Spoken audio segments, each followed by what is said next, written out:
received our ground rules, but there are some rules for the audience as well, unfortunately. So the questions to the candidates should be written on cards provided by the PTA Council. I think they're being circulated by volunteers, and there's no audience demonstration or clapping during the forum. Please turn off all electronic devices, and there are no cameras or photo-making devices that may be used during the forum. Yeah, Susan? Okay, never mind.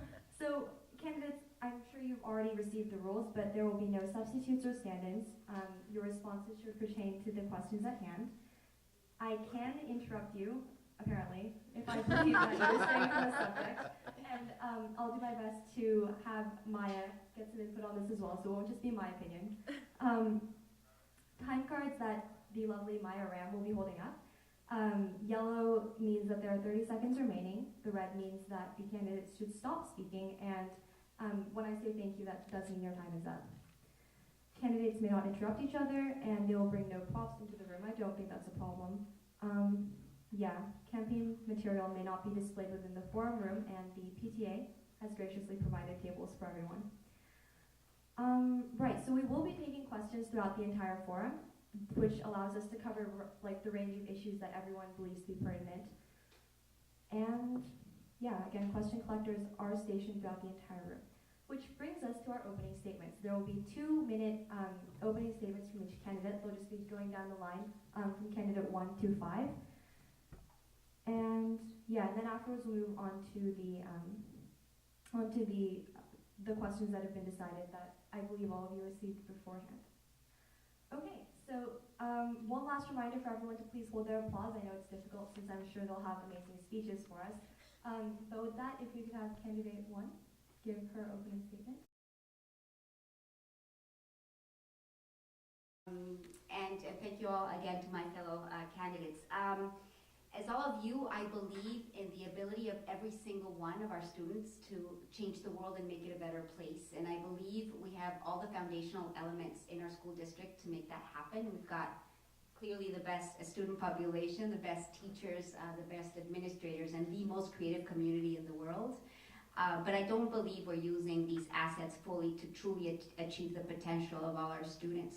There's 3 things that we need to make sure happen. The first one is we need to create a learning institution. We need to enable innovation. We need to measure it and scale it consistently. We need to better collaborate towards a shared vision of student success.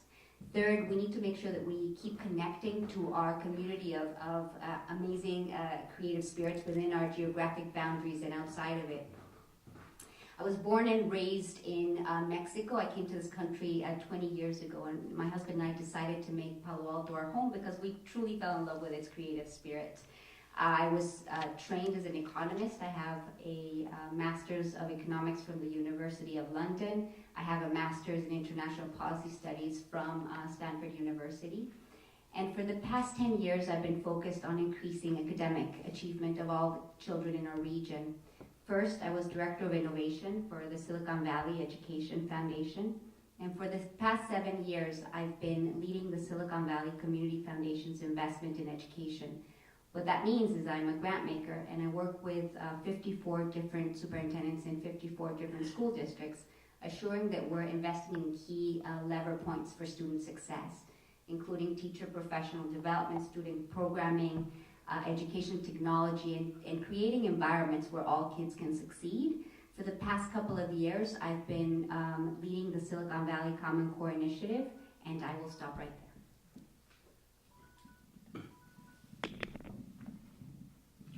Good afternoon, my name is Ken Dauber, and thank you to the PTA Council for hosting this forum and the hard work that Susan did, which was very visible to us candidates.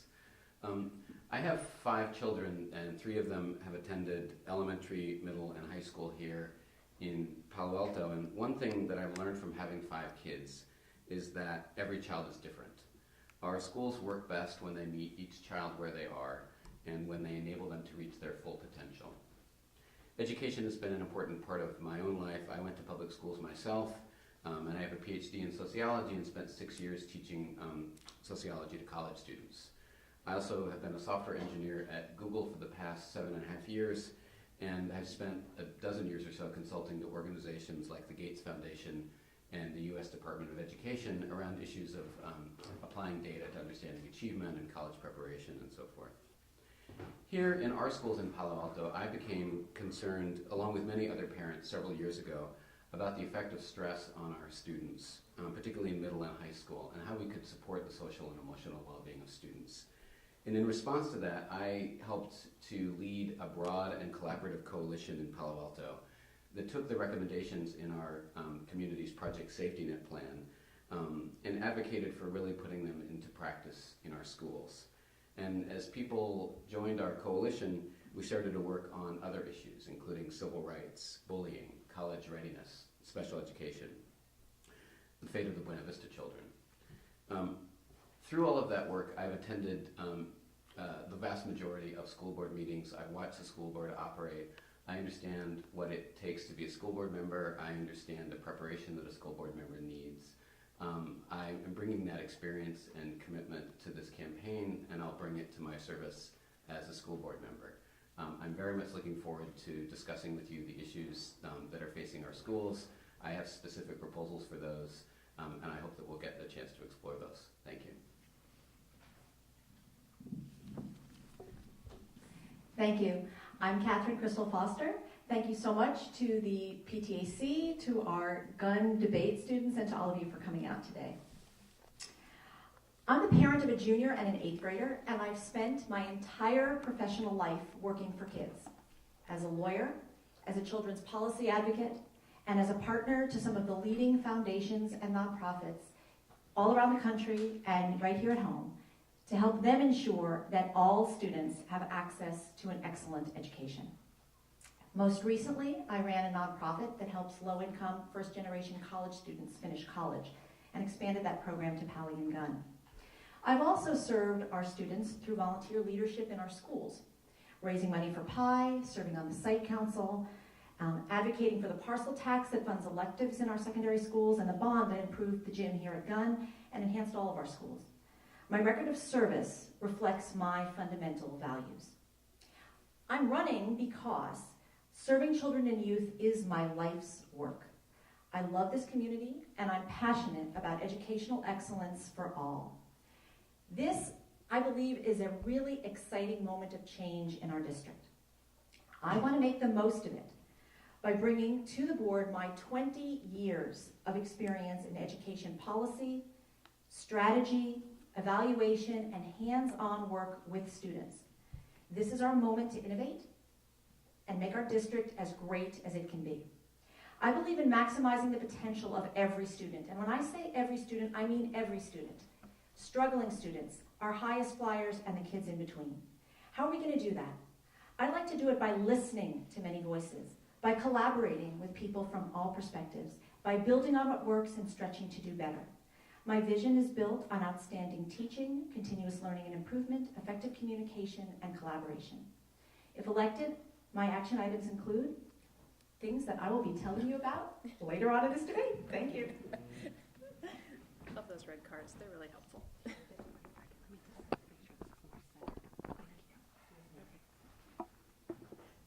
My name is Terry Godfrey, and like my colleagues, I appreciate that you would spend part of your afternoon with us, and appreciate our organizers very much.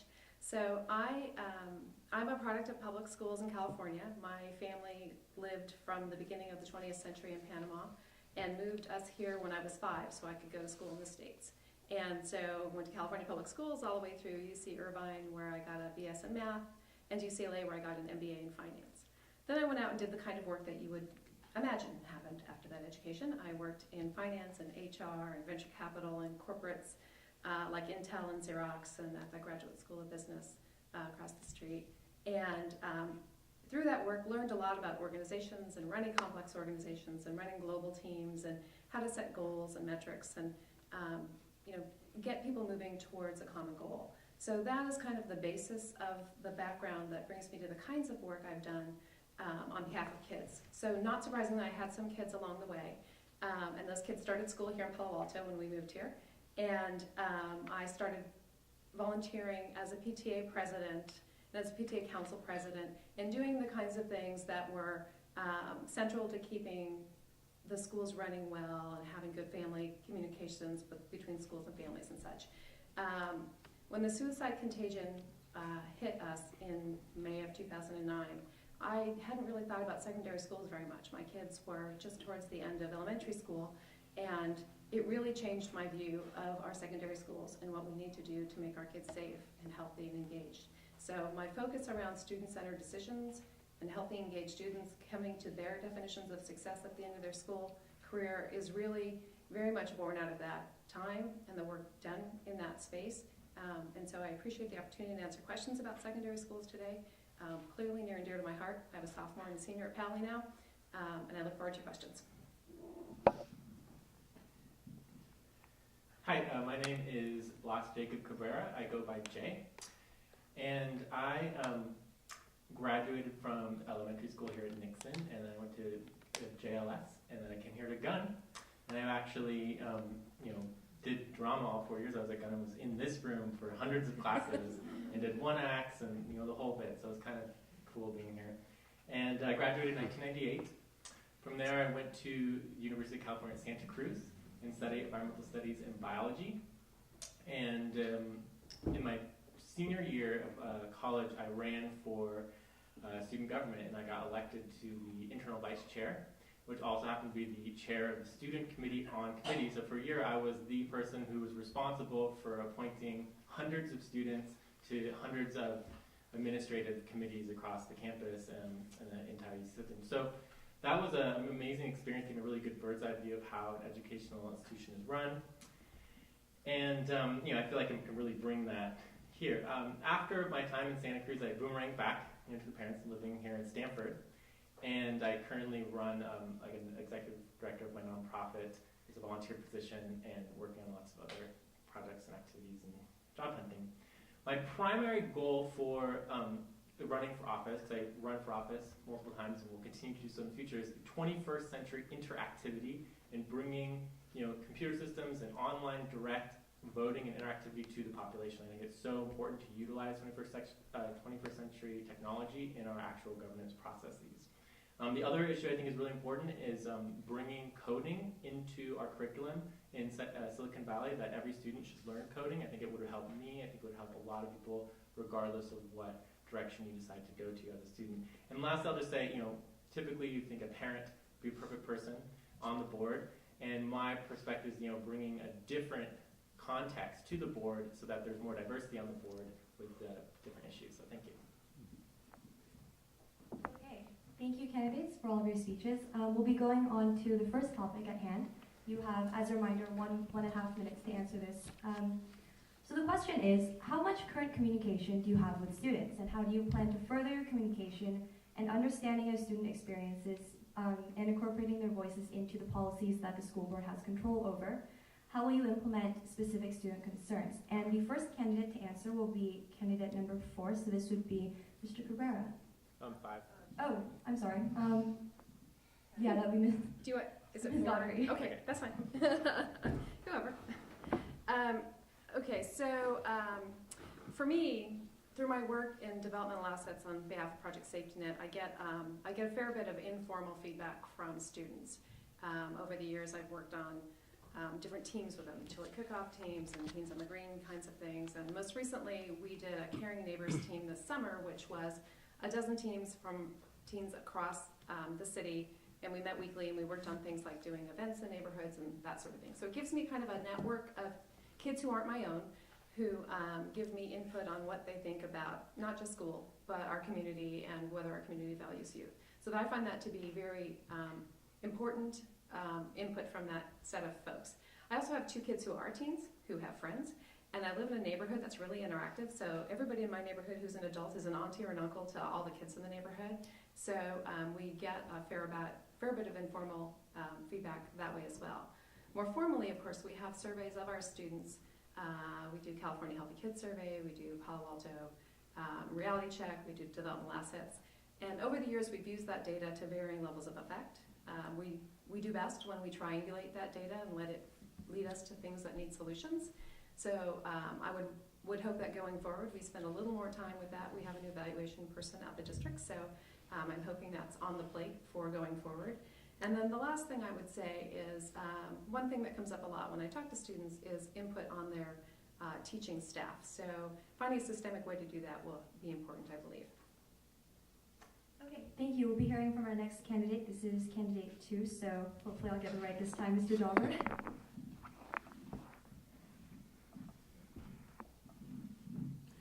Well, this is a critical question because it's impossible to implement policies that put students first without understanding what students' experiences are in our schools, but we have 12,600 students, so we cannot know each of them individually, certainly at the board level. But what we can do is put into place a couple of strategies that I think will be effective. The first is to, as Terry said, to use surveys to understand what the student experience is. We have an enormous amount of data in the district. California Healthy Kids Survey, the Developmental Assets Survey, Strategic Plan Survey, that include within them an enormous amount of data about what kids think. What we lack around that is enough data analysis and the inclusion of that data in policy. So I would continue to do what I've done, which is to draw on data like that. To give you a flavor for that data that I've used, 30% of our high school students think that that the level of homework they have is unreasonable. There's a huge gap in effectiveness and satisfaction among students around counseling. Those are the kinds of facts that we can learn by listening to students through surveys. Secondly is the use of focus groups. Representative focus groups, where we don't just rely on students that we know, but we work to actually reach students who have different kinds of experiences and different kinds of backgrounds, I think is an important and underused resource in the district to bring student voices in a representative way, but also in a rich way into our decision making. And I would encourage the use of that in the district and ask that that happen on issues before the board. All right, thank you. We'll be going on to our 5th candidate. So now it's Mr. Cabrera. Thank you. This is our second forum here at Gunn. The first forum a month ago. I did a quick little survey. I talked to about, I don't know, maybe 15 students, and I feel like it's one of the most important things is just to come out to the schools, meet with students, talk to them, see what their needs are. And a couple interesting things came from that. One was that they felt that their academic, rigor and their ability to meet their academic goals and go to college was great. They thought that they were, really, really well. But as far as like real life skills, they all felt that basically the schools weren't helping them meet the real life necessities for going into the 21st century economy and going into the real world, and it brings concern to them, So in that context, come up with some ideas towards that. I want to also agree to all the essential, more surveys, focus groups, making sure students get appointed to as representatives to committees, etc. And also want to make sure that students are empowered in the context of being involved in decision making, which we'll talk to about later and some of the other issues in terms of online voting and such. But as far as real life skills, one context that they said multiple times was that they didn't feel like they needed another classroom. They didn't need another class to learn real life skills. And so one particular concept that I was thinking about is a real life skills competition that will start literally like sophomore year. And you have to go through a whole system, it's like a game, with prizes where you have to get into college, you have to get a job, you have to get your apartment, have your budget, students can go bankrupt, et cetera, and people can win prizes from it. But just one idea. Okay, thank you. Our next candidate will be Ms. Dolman.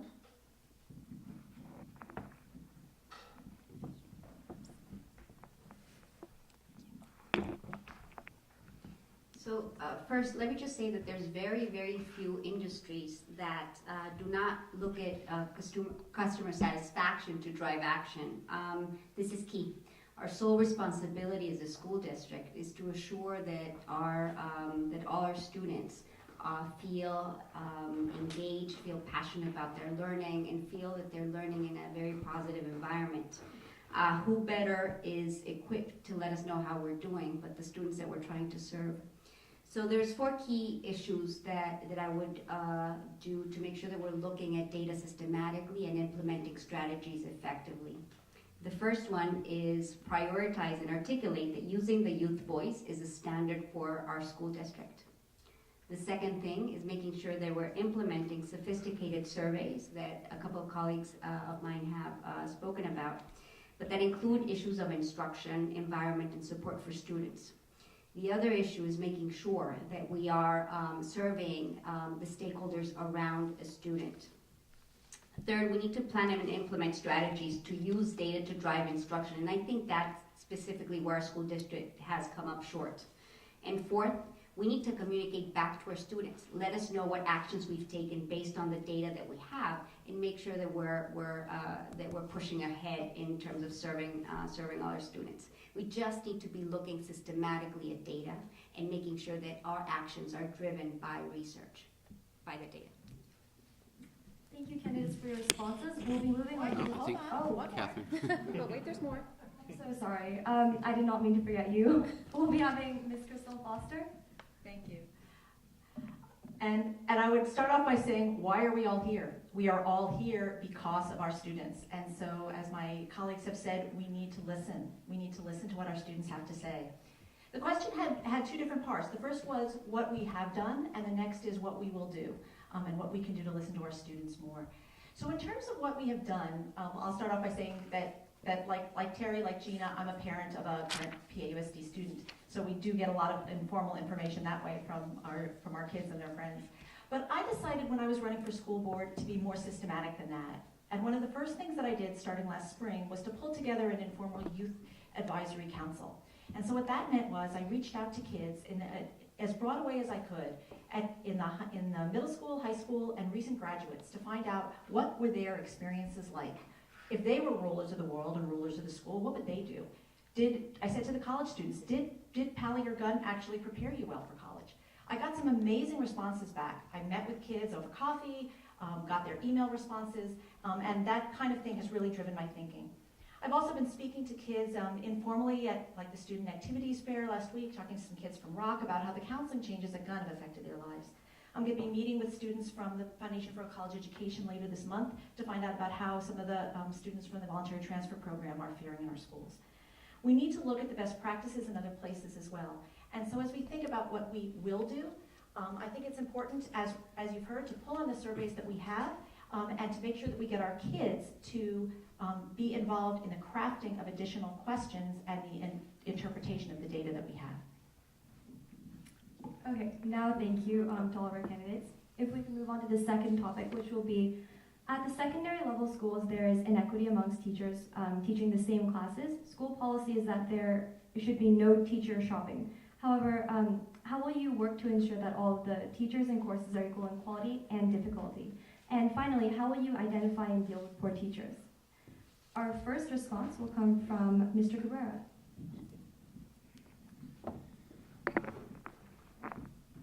So I think the most important part of this question is, how do you deal with poor teachers? Because that's really the heart of the issue. If there is a problem, then we need to be able to address that.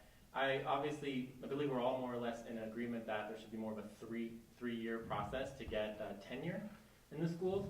But generally, my overall approach is what I call a 720 degree evaluation system, where every single level evaluates every other level, not just your colleagues. So the students are going to be an absolutely critical, essential component to evaluating the teachers, and then also you have to have parents involved in that evaluation. I do believe there should be a process for students, parents, community members to initiate a way to, make a teacher be on probation and improve their skills, et cetera, and not necessarily a top-down approach from the administration. As far as the broader context of, obviously we need a no teacher shopping policy. Students get in the classes they get, it's kind of the luck of the draw in some ways. In other ways, a student doesn't have to have an amazing experience in a class to have an amazing learning experience. So sometimes after you graduate and after you get out of the class, you realize you actually learned something really, really important. Even though the class was very, very difficult and you didn't like it, and you felt that your other friend had a much easier time and got an A. And so the question, I think, comes also in relationship to counseling and to psychological well-being. Is this about getting A's for every student? Is it have to be about getting A's for every student, or do we need to rethink about what the goals are? So in that context, I think it's important to, just like every college is different, classes are going to be different, and we should accept that. Thank you, Mr. Cabrera. Our next response is from Ms. Crystal Foster.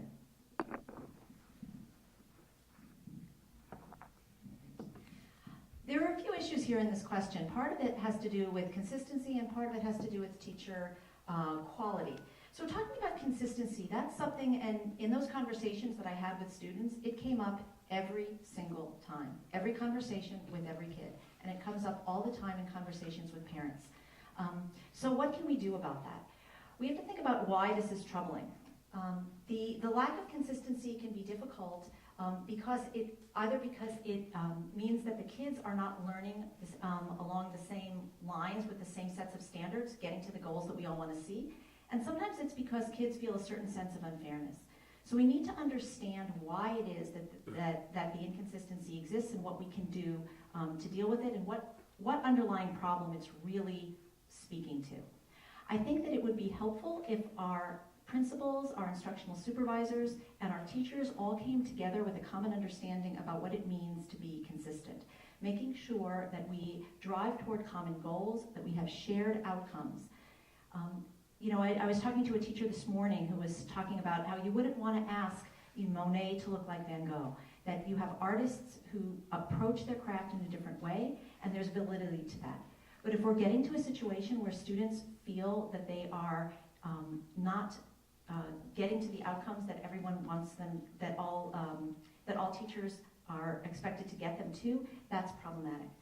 I also think that it would be very helpful if we looked to Schoology.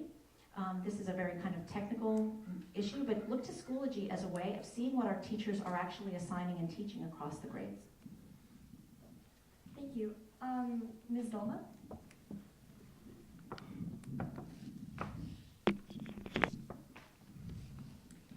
So as has been said before, we know that students in our district face incredibly different educational experiences, K-12. There are different expectations in terms of rigor of instruction, homework load, grading. I believe this is a complete disservice to our students. Much of this effect, I think, has been a result of our closely grasped value of autonomy in each classroom and autonomy at the site level. And I think teachers shine when they draw their instruction from their own passion, but they truly are able to excel when they have standards to meet.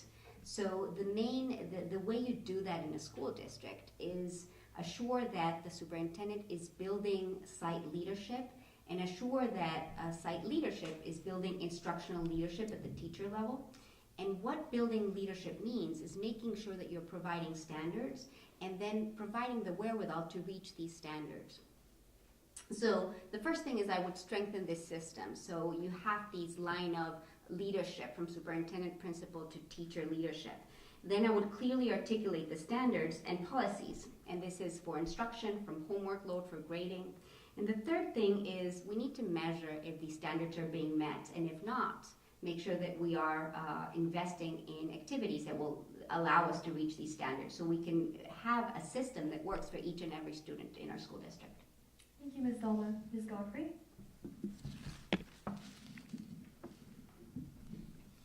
So I can't disagree with anything my fellow travelers have said. Like Catherine, my inquiries to students have given me the same consistent feedback about horizontal inconsistency and the kind of stress that drives, and somehow that also makes vertical alignment difficult, so they may get to the next class the next year and be prepared in a different way than their cohort who were in a different class in 10th grade, let's say. So that drives stress, and it just makes the system not work the way we want it to work. And like Jay had said, we have ways in the world where we do feedback that's systemic and balanced. He calls it the 720, right? Where I worked in the corporate world, we called it 360-degree feedback, but Jay's clearly twice as good as that. And for us, I think it really gives students a sense of fairness to be able to give some balanced feedback. And parents, I think, have, over the years, been invited to give feedback in ways that weren't always super productive and maybe made them worry about retribution. So really taking a step back and saying, how do we create a system that gives teachers the feedback they need to be professionally developed, because we don't want to fire people necessarily, we just want them to be better. It's easier to improve than it is to go out and hire over. And then if we take all that evaluation work and professional development and it doesn't work, then we do have to go through due process and do something about that. But with respect to getting that done, it shouldn't be a surprise. It should be systemic and repeatable. With respect to consistency, we should be consistent because she says to stop. All right, thank you. And last but not least, we have Mr. Dalton. Thank you. This issue of consistency in the curriculum and across teachers is something that Dr. McGee, our new superintendent, has said that he will focus on, and I agree with him. That should be an important priority. The strategic plan survey over the last couple of years has shown that there are majorities of both students and parents who believe that we're not teaching consistently, and many teachers agree with that judgment. One step that Dr. McGee has pointed to is using the same tests across different sections of the same course so that we can gauge the extent to which students are progressing at the same rate and also look at achievement differences across classes. And there are other mechanisms that we can use as well. For example, evaluation of courses by instructional supervisors, parent and student feedback across classes. Parents particularly feel dissatisfied with the level of feedback that they can provide. But the role of the school board is not really to design the interventions in response to this data. It's really to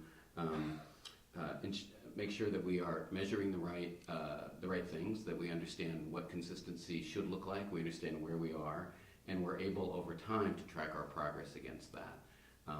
Really the key here for the school board is to present to the staff the community's interest and students and parents' interest in having consistency across classes, and to make sure that we have a way to to understand clearly whether we're making progress against that goal.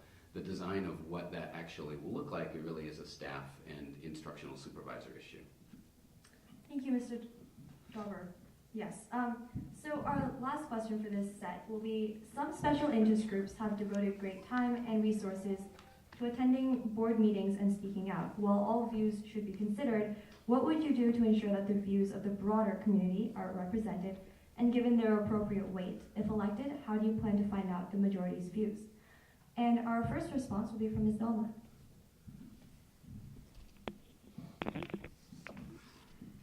So as I've said before, our focus should be our students. It's the key stakeholder group that we should be listening to, and we talked about the systems that we need to be put in place in order for us to make sure that we're listening to our students. I always use the phrase, we need to be listening to our quietest students and not to our loudest parents as a major stakeholder. We talked about the systems.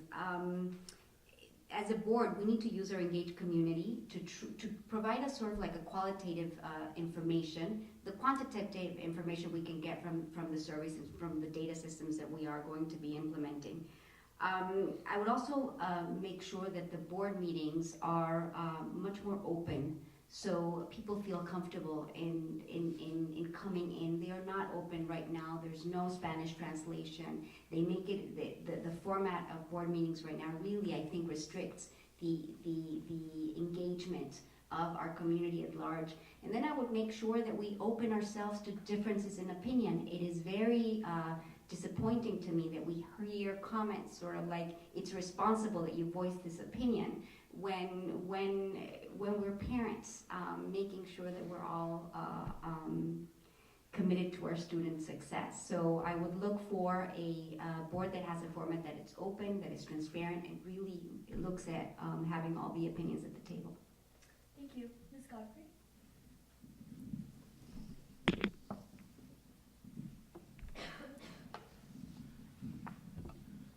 So over the years, we've had different topics that come up that we have a little runway on, and we can go out and gather input in a more systemic way. For example, when we started the strategic plan process, we did a strategic plan survey. So we have examples of places where, as a district, we've thought ahead about we need to gather input, and we do gather input. I think some of the places where we get tripped up are when we have items that are going to come before the board that have not been anticipated to be more interesting than they should be. So something like a calendar decision, which is a big deal for our community, and our community feels really strongly about it, a few years ago came to the board without a lot of community input, and that was a systemic way of getting input. And that really caused a problem. It was really distracting. It really took a lot longer than you might have expected it to take. So for us to look at what decisions are sort of coming up over some number of months and know what's places where we're going to have to get input is really important. And so sometimes that input is survey input, sometimes it's focus group input, but the actual instrument is less important than knowing that you need to do that in order to make a decision. Also, as a board, if the five of us were sitting up there on the board together, we would have our eyes and ears in the community in different ways. And so when you hear the same anecdotes over and over again, that you can come back and say, let's spend a lot more time thinking about this because I've heard it over and over again. So there are multiple ways to get input into the process. Some of them are informal that lead to formal, and some of them are very formal, and people should be able to anticipate that they're going to have the chance to have input. Thank you. Next we'll be hearing from Ms. Crystal Foster. Public schools are one of our most fundamental democratic institutions, and the school board members are elected leaders. And I think that those two things are important as we think about what kind of input that we want to have. It really needs to be broad, and I think that it's fantastic when we have groups that come together around certain issues because they are motivated by a real personal concern very often with those issues, and we definitely need them to be heard. We need everyone to be heard. Listening is the key here. Listening and being proactive about gathering information from the broader community. Listening is a key kind of skill of mine, and it's something that I think that I would be really focused on bringing were I on the board.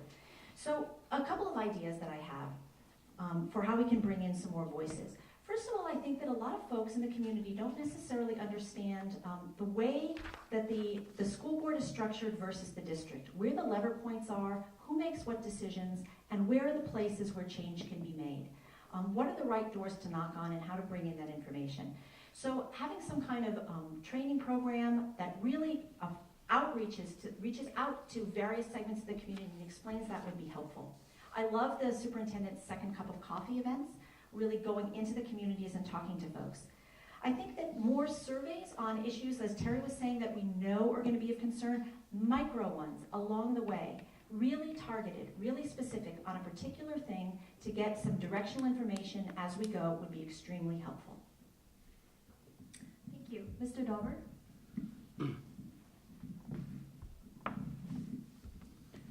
It shouldn't take great time and resources, as the question says, to attend school board meetings and to participate in the democratic governance of our schools.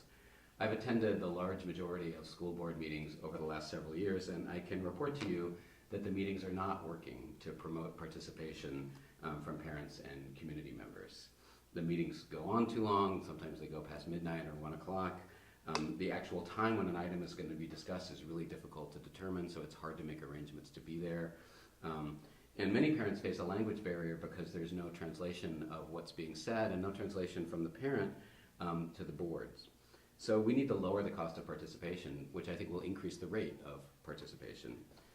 So I'll work to have shorter meetings, encourage board members and staff members to keep their comments brief and to the point, and advocate for Spanish translation. I also want to point to another way in which community members can be involved, which is to serve on committees of the school district. And we have a board policy that says that those committees should be representative of the school community. And I think we need to do a lot more work to make sure that that's actually the case. If we look at our committees, they often have people who are repeatedly on the committees who may well have a good perspective, but don't necessarily represent the full spectrum. We need to make sure that we have Asian American parents, parents of color, disabled working parents. We have a whole diversity in our school community that should be reflected in participation at board meetings and also participation in the other work of public participation on the board. Thank you. And finally, Mr. Cabrera. So the primary theme for me in this issue is community empowerment. And in that context, in relation to the last question, as a board member, as a board, I don't feel like I or the board is the place to determine the specifics of a single classroom or a single group of classrooms. We need to empower and vote for parents and students to be able to take action and fix their classes to make them work for them, right? Because I might not be the expert in that. As far as overall, seeing the evolution of democracy, the way I like to term it is the democratic trilogy. And representative democracy has done great for us up until this point in time. The idea is to add participatory democracy and direct democracy as part of this trilogy of evolution of democracy. So direct democracy is simple. Every single community member in the community can vote on each and every single issue that comes in front of the board online in real time. Super simple, easy. We can do that already. I do not need to be elected to the board to do that. We as a community can just create that. It's really easy. All the technology is there. 2 would be participatory democracy. In between board meetings, you have a meeting where all the community can come together and vote on issues directly as, they're long meetings, so it's not like a fast click, but as a community member, you get a direct vote and a direct voice in that meeting, and then as a board member, the goal is to bring that representation to the actual representative vote. The last thing I'll say is it's important to consider the context of special interests, and in the context of me running, I feel like there's a lot of, not as much so in this particular election for school board, but in all elections, money can be involved in special interests. And making sure, I run a no solicitation campaign, no money campaign, and thinking about that in the context of all elections. Thank you. At this point, I'll be switching with Maya. So, as Susan said before, she's the yearbook EIC, the debate team's treasurer, a valued member of student government, and a great example of those with opposing views. Please describe a collaboration example that you have led with those who have held diverse beliefs. Describe what you did to reach decisions. Be specific with actions. So the first candidate who will be speaking is candidate number 2, who is Mr. Daubert.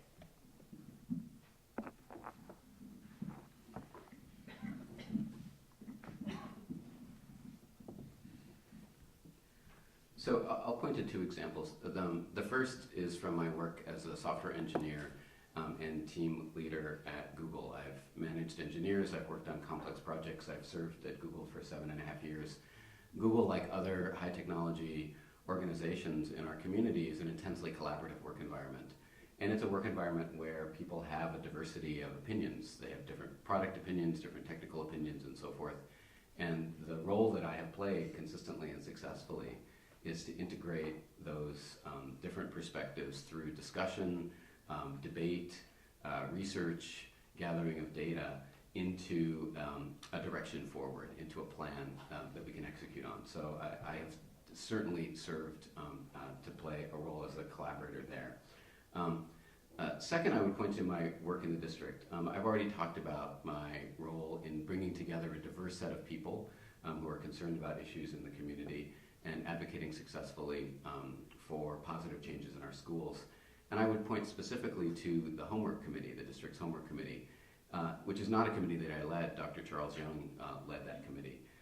But I served actively on that committee, and I supported the work of the committee in taking a very broad and diverse set of opinions at the beginning, and then bringing research and data and evidence to bear on the questions about how much homework really works for kids, what the role of homework is, and so forth. And we emerged after 9 months with a consensus, a unanimous consensus in the committee that on a really substantive change to our homework policy that was then adopted in the district. Thank you. So the next candidate is candidate number 5, who is Mr. Cabrera. Yeah, this is a very difficult question in general. I would say that the key to collaboration is that I don't feel like it's my job to go to a bunch of people and talk and get their opinion and sort of in my own head decide which of those are more important than another and try to create my own synthesis, but to actually bring the people from the different groups together in the same place and allow them to collaborate, like you were saying, and build towards a consensus. That is so important to be a role as a facilitator as opposed to a decision maker in the context that how our school board functions. As far as some examples, being a student leader, you realize at most of the public schools in the United States, or at least the bigger cities, you have a dynamic where the people of color students are the primary holders of power in a lot of student governments, in my experience, right? So in this case, there is the white male versus the whole people of color and other ethnicities, and trying to really take the need to step back and allow our diverse community to come forward, because you as an individual cannot possibly represent the whole community. And so that's very important. You learn that through experience. The other one that came up is student leadership versus staff work. So in some of our sustainability organizations that we had when we were at UC Santa Cruz, we had a lot of money, a lot of funding that we helped fundraise and create, hundreds of thousands of dollars. And so we hired staff But at some point, the staff sort of takes over the leadership responsibility and how much responsibility needs to go to the student. I was a person who wanted to support student leadership, but you have to find a balance, in making sure that students aren't overtaxed in their time. So it's good. Thank you. So our next candidate is candidate number 4, who is Ms. Godfrey. So I would use a sort of a general example and a pretty specific example. A general example from my corporate life was I worked at Intel, where we have this concept of constructive confrontation, which is not as bad as it sounds. But it does mean that you are frequently dealing with folks with whom you have a long relationship. And that's key, is that the trust is already built up. And then when you have opposing views, and sometimes those opposing views are very strong, you have the opportunity to have very frank discussions in a way that isn't, I don't like your haircut, but it's about the data, it's about the information that you have in front of you and the decision you need to make. And once you get to a decision, then we're all behind that decision. So disagree and commit was another catchphrase we used, which meant I might not have completely disagreed with this, but as a team, this is what we decided to do, and we're going to go do it. So we lead with one voice and we do it. In the context of my work in and around the district, Project Safety Net wanted to do a developmental asset survey a few falls ago, and the school district wasn't keen to do that, didn't want to get another survey in front of the kids, because we do sometimes have a survey. So I went to Dr. Skelly and I said, this is really important and this is why it's important. Here's the data that suggests that we can use this as baseline and why it's important. But not only that, but I came with resources and said, I understand that you have to go to all 17 principals. This is an opt-in. Parents have to sign something for their kids to do this. I'm bringing you resources. I have volunteers who will do this work. I'm making it easier for you to agree. And indeed, he did eventually. Thank you. So our next candidate is candidate number 3, Ms. Crystal Foster. We've got over 12,000 students in our district, and we have a real diversity of the communities that are part of this district. So if we're going to get anything done, we're going to need to collaborate. And if we are going to get anything done on our school board with 5 members, we're also going to need to make sure that there's a real spirit of collaboration on it. So I think this is an important question. In order for collaboration to be effective, it needs to be authentic. You need to listen, and you need to show respect for others, and keep that end in mind. So when I think about some of the experiences that I've had, the one that comes to mind for me is when I was working as an attorney for the local government in the District of Columbia, where I was brought on to write the implementing legislation for federal welfare reform, which was incredibly politically fraught, lots of money at stake. I was brought on with a child advocacy hat on, and so I came to it with that perspective. But the other people who were on the task force working with me did not necessarily share the same points of view. And like I said, lots of money at stake, lots of politics, big egos, sharp elbows. So what we ended up doing was I led this process of making sure that I listened and understood exactly where those other people were coming from. I looked to see if we could find some places where there was common ground. I looked to see how we could steer the conversation toward what we shared together as some of our goals for that. And we ended up getting some legislation passed that I'm incredibly proud of. We did it, came out together, got the task force to come behind it. To the rest of the world, they might not even have seen that there was that conflict.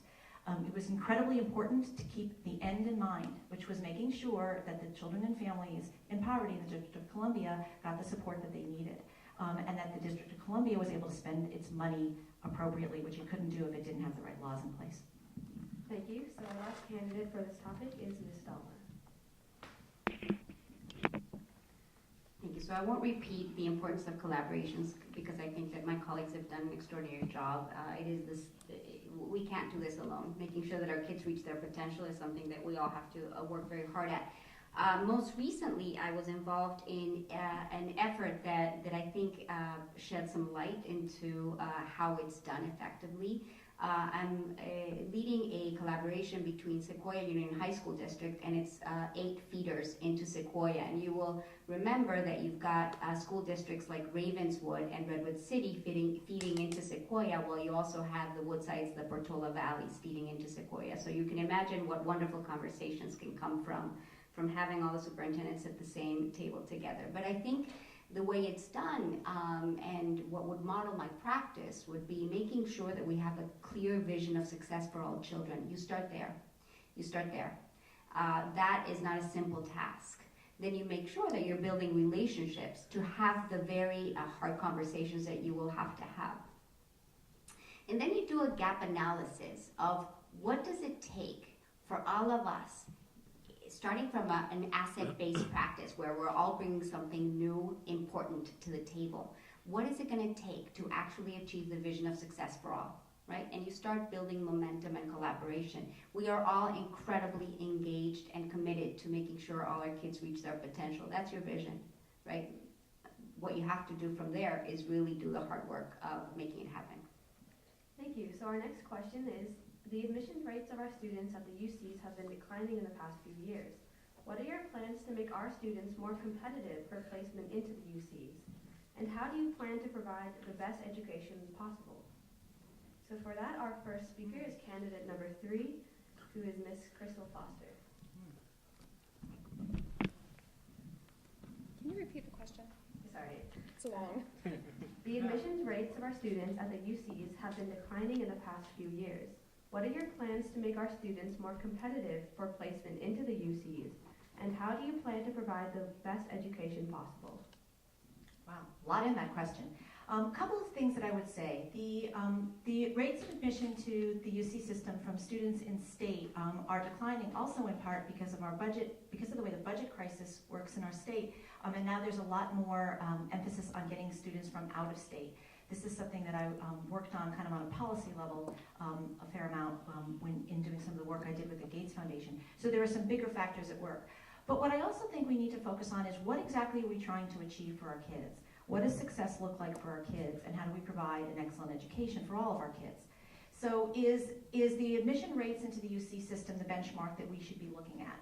Or do we want to say, how do we make sure that each one of our kids is reaching their maximum potential intellectually, socially, and emotionally? How can we give them all the support and help that they need in order to feel that they are achieving their measure of success? And for our students who are struggling, are we providing them with the support?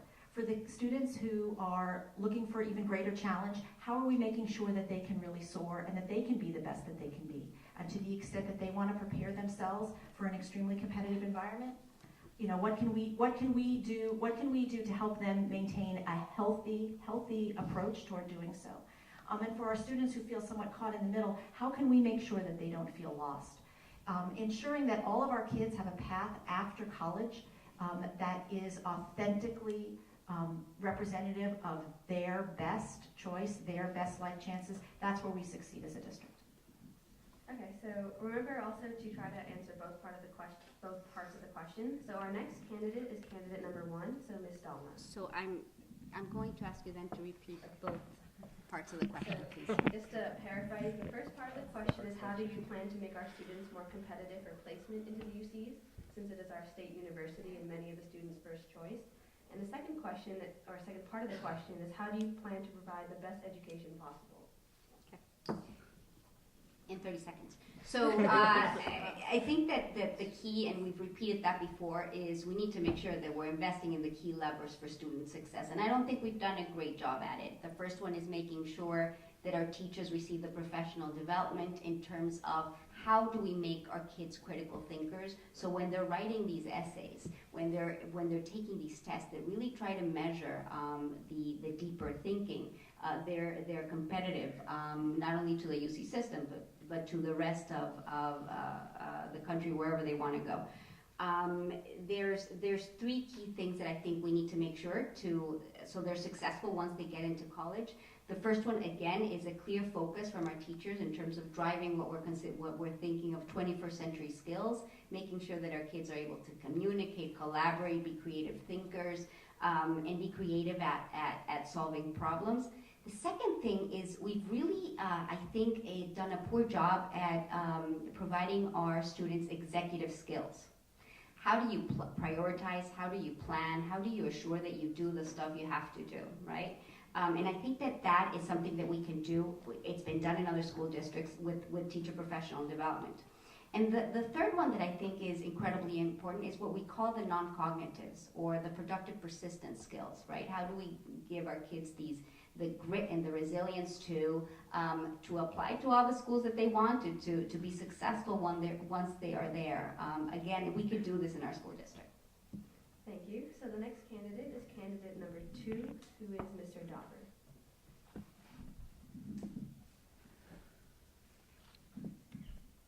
So one of the keys to success in a large organization is to choose the metrics that you're going to manage to. And so my sense is that managing to the admissions rates at the University of California isn't the best metric for us, in part because, as Catherine pointed out, there are other factors beyond our control that affect that admission rate. And second, because it's really too narrow, I think, a definition of success for ourselves as an educational institution.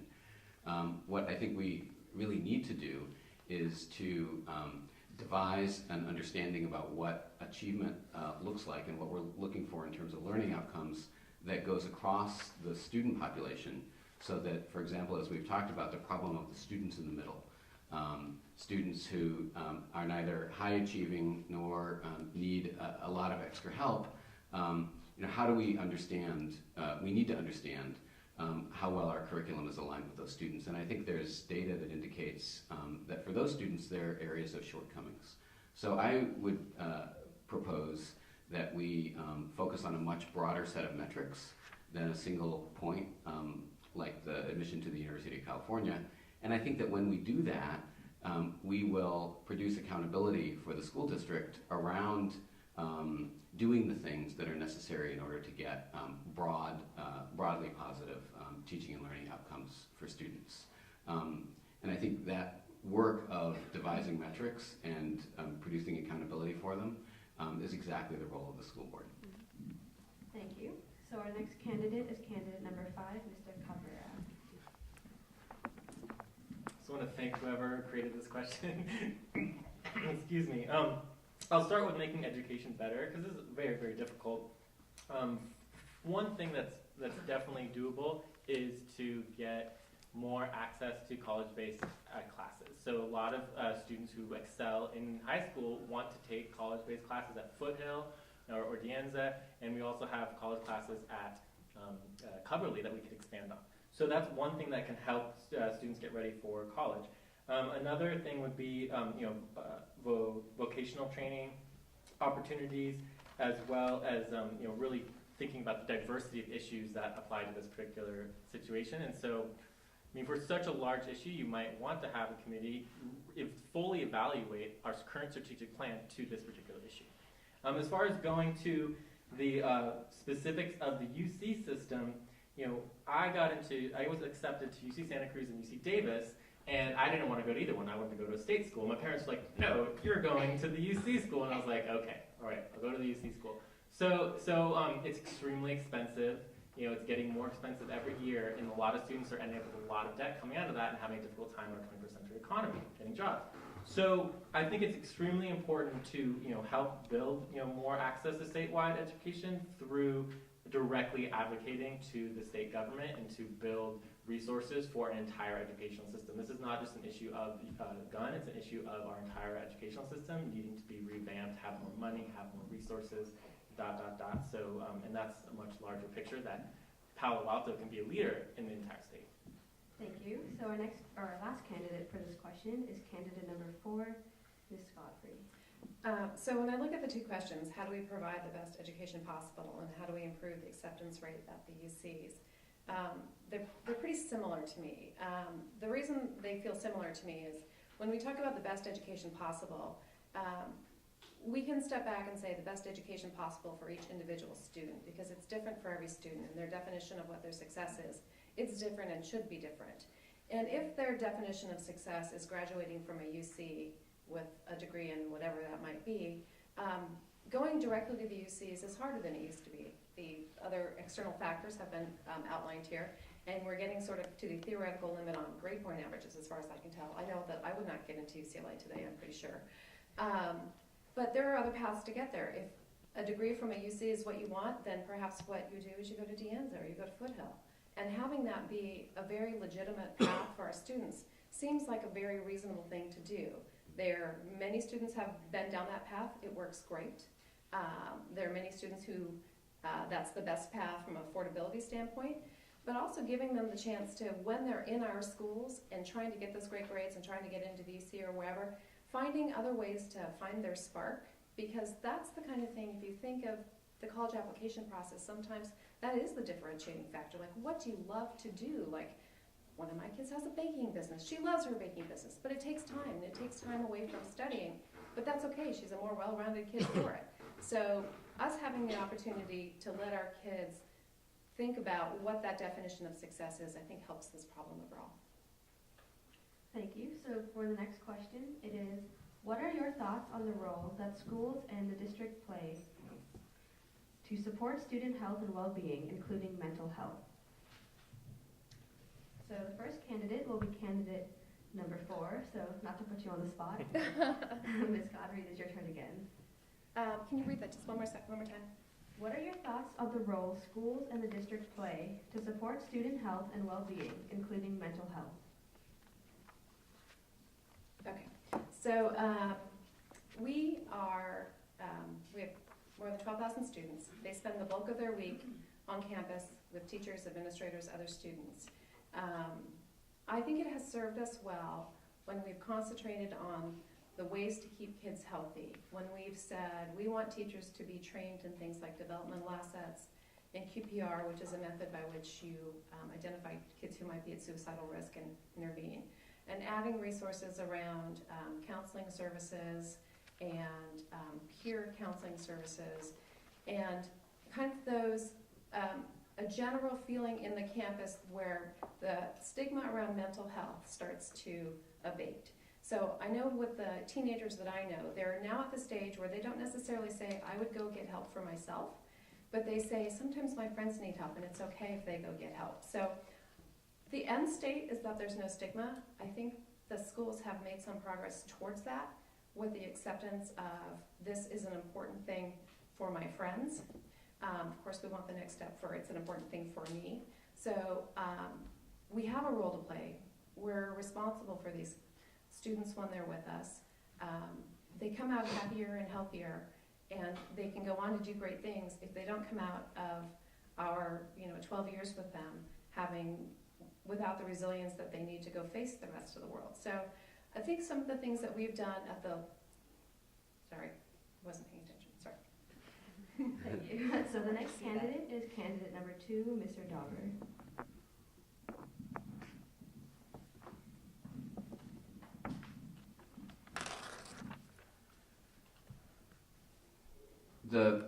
One of the things that we really learned, I think,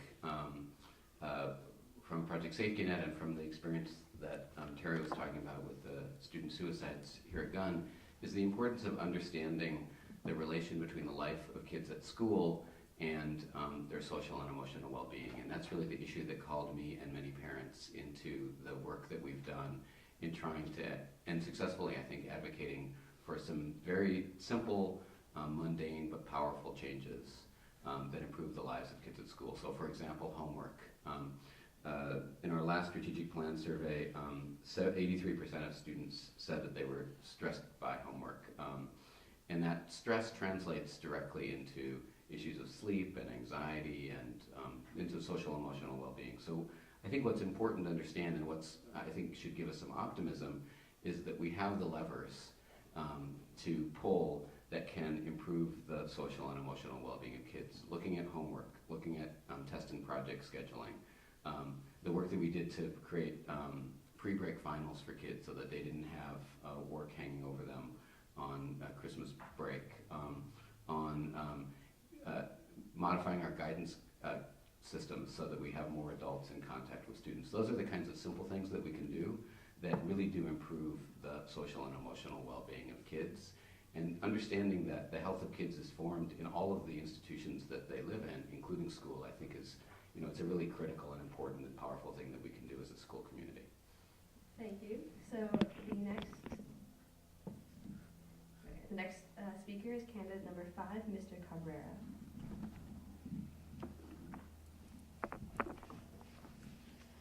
So I think this is one of the most important issues, and we're not getting enough time in the forums, and we're also not getting enough time as a community to really address this issue.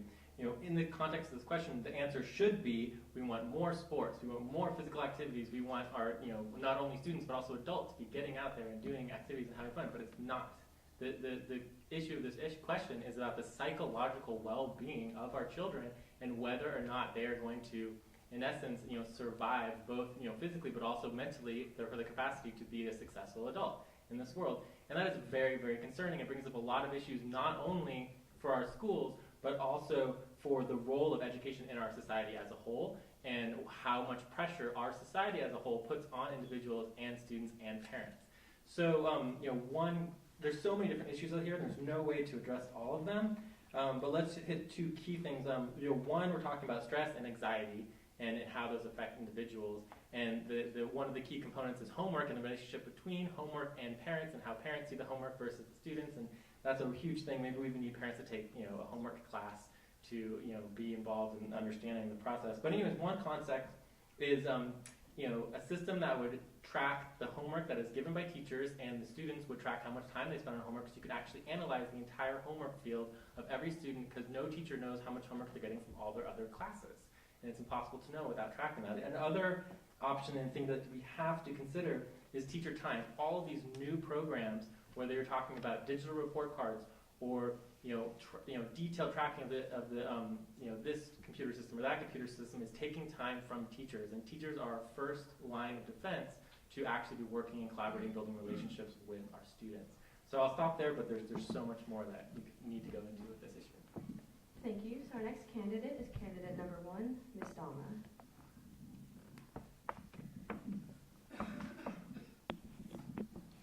So I think it's incredibly encouraging that you have 5 candidates that really prioritize social and emotional well-being. I would just start there. I think that if we could have that kind of community value of what we believe that success is having our kids be social, emotional, and academic proficient, I think we could change a lot of it. So I would start by articulating the vision. Second thing is we need to have these community conversations. A lot of the mental health issues I actually think are driven by our parent community that are stressing our kids to maybe not focus on the real learning instead of focusing on how they're achieving in terms of a very bland number like grades. There's best practices around. We've got school districts that are implementing a growth mindset as a default in terms of making sure that they've got these kinds of skills in every single one of their classrooms. We've already talked, I'm not going to repeat the homework policy, grading policy, etc., but there's a lot of work that we need to do as a board to make sure that our policies are really driven by the vision of success that we have for all our kids.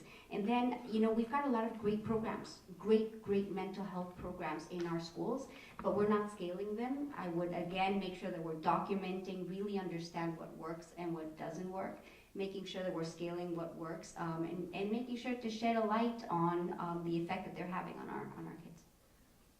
Thank you. So our last candidate for this question is candidate number 4, Ms. Godfrey. Crystal Foster. Did I get off one? I'm so sorry. Crystal Foster. Thanks. I'll bring us back again to the question that I keep posing is, why are we here? We are here because of our students.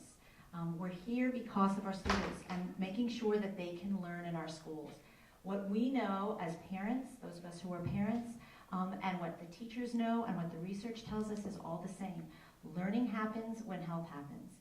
When kids are not healthy physically and mentally, not only are they not able to reach their full potential as individuals, they're also not going to learn. So the question was about what's the role of the schools in the district, and I would say it's a really key role. Our kids are in school for a big part of their day. We need to reach them where they are, and in our schools, we need to own and understand the struggles that our students are dealing with, and that means making sure that we provide them with all the kinds of supports that they need, that we understand what they need, and that we remove any stigma around asking for help. I think that one thing that we learned through the suicide contagion was the importance of being able to speak and give voice to pain and concern that you're seeing. So our school district can do well when it helps support kids along all of these measures. I think that also these are community problems that need to be owned by our community. So our schools and our district have a key role, but we have a role too. And we need to examine what we do as parents, what we do as community members to make sure that our kids are healthy and drive to keep them healthier. Thank you. So our next question is concerning the OCR, which I think is the... Okay. How would you diffuse the OCR conflict, and would you advocate withdrawing the board's letter to the OCR in favor of what? What is the OCR? Office for Civil Rights. Office for Civil Rights. So the first candidate for this question is candidate number 5, Mr. Cabrera. Could you repeat the question? How would you diffuse the OCR conflict, and would you advocate withdrawing the board's letter to the OCR in favor of what?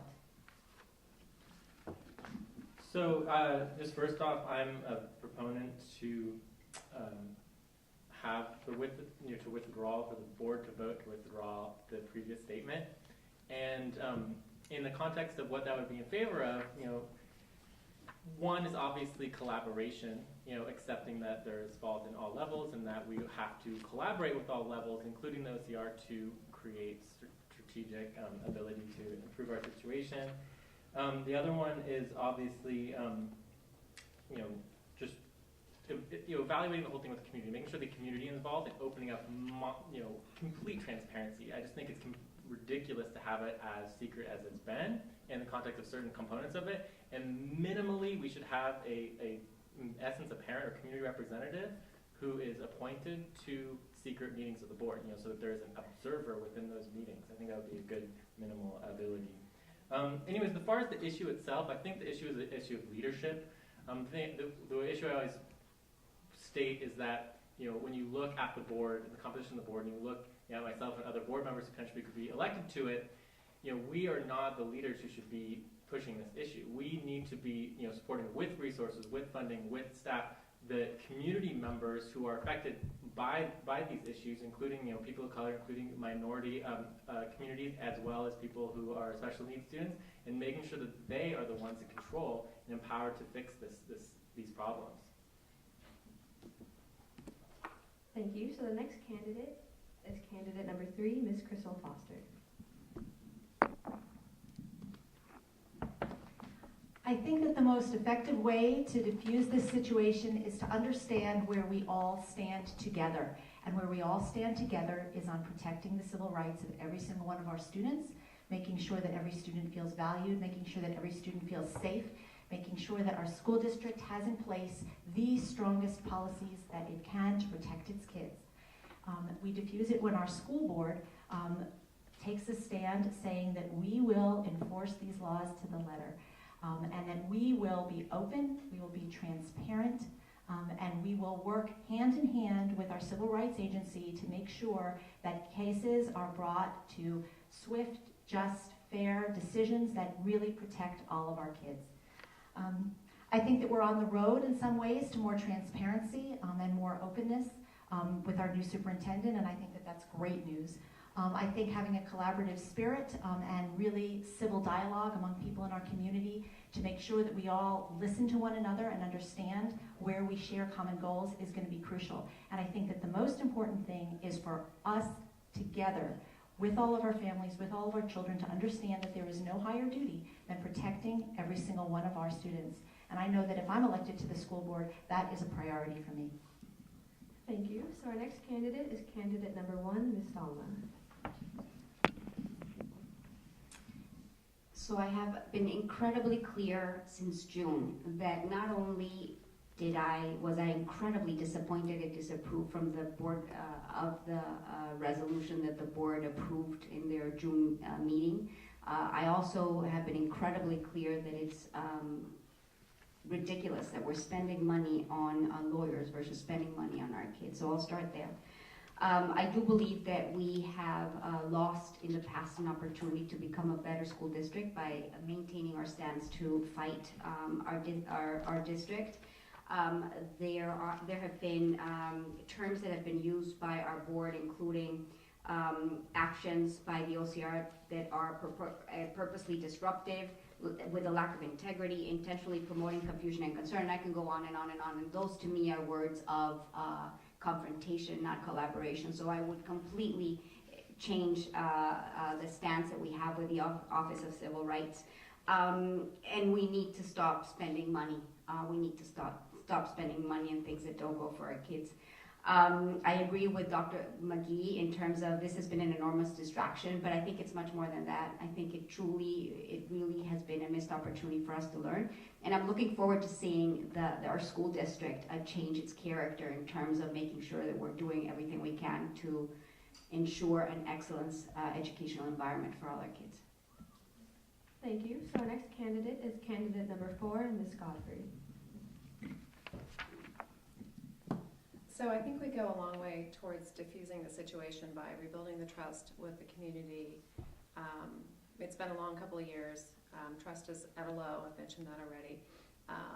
We have the opportunity with Dr. McGee, which has been mentioned by my fellow travelers, who in the last board meeting told us about a case that came to the OCR, and he managed to have a conversation on the phone, sort of bring in the stakeholders, work through it pretty quickly and pretty transparently, which really, for us, really helps start to rebuild trust. He also said, as part of his goal, to get out in front of things that can be distractions and make sure that we're completely clear on them, that any cases that were open and any kinds of status would be a monthly report at the board. So there's some comfort in knowing that whether it's good, bad, or ugly, that every month you get to see what's happening, that it's not sort of a red flag moment, that it's just part of what we do. We get better, we collaborate with this organization in a way that benefits our children. I also think having the special ed team report directly to him goes a long way towards helping rebuild that relationship as well. For us, as the 5 of us, some 2 of us will end up sitting on the board with 3 people who are already there. I think the way forward is, if we feel like the OCR needs some process improvement or feedback, we could work with other organizations who work with them. As a good partner, that's what you do. If you have a close relationship with an agency and they want some feedback, I think we should give them some feedback. In general, I think we are on the right road. It feels much better than it did, and I hope to continue seeing that. Thank you. So our last speaker for this question is candidate number 2, Mr. Dauber.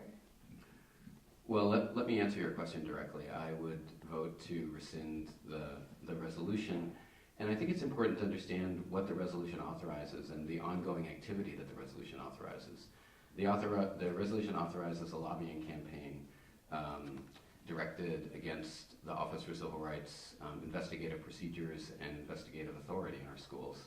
And it also authorizes the district to seek to reopen closed cases, in particular the case at Terman, and to re-argue that finding. Neither of those actions has any benefit for students in our districts. Those don't reflect a student-centered policy. They're also expensive. We've spent $50,000 on the lobbying campaign since the resolution was passed. We've spent an enormous amount of time, talent, and treasure on this. It's impossible to talk about going forward while we are still pursuing activities that take us backward. So I think rescinding the resolution is really critical. I also think that it's important, as you listen to candidates talk about this, to think about the judgment that you're seeing, because the way I think that we got to this point is by taking our eye off the ball and not understanding that the purpose of the district is really to put students first, and we need to be able to draw a direct line between the expenditures that we have and benefit to students. And so that if we're spending money and time on an issue like fighting OCR, then we're not spending that money and time on students, which is why I have been such a strong and consistent voice in the community for a different direction. Thank you. So our next question is in response to the fact that the candidate spent a lot of time talking about surveys. So considering that students have negligible input in the creation of surveys, and since students aren't required to take them and often are not given a forum to take them, do you think that surveys are representative of the entire student climate and represent their entire needs? So for that, the first candidate is candidate number 1, Ms. Dalma.